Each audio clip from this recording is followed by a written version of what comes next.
Pasua kabisa. Pasua kabisa upasue sisi. Mimi nikipasua kwa kikombe unanigonganisha kutoka saa hii mpaka asubuhi. Na wewe pasua kabisa. Yaani utoe kwa kapati kupasua sote. Hata leo usiku nikipasua TV usiniulize. Hii ni accident also. Hata mimi sasa nimewazanga ni accident. Leo nikipasua TV usiniulize bwana. Je, mimi nikipasua unanigombanisha kama sivyo mimi nimenunua kwa hiyo.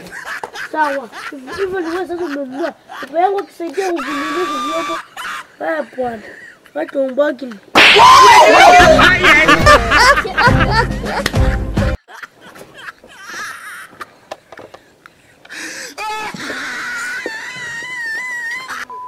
Kipa nini ni nini? Napaswa anajifanya nadhani ni yeye peke yake alinunua firasi. Anajifanya. Si kwani hizo firasi zilikuwa zake peke yake, akapaswa anajifanya. Hatijapasuka. Wanakuwa watu mbaki.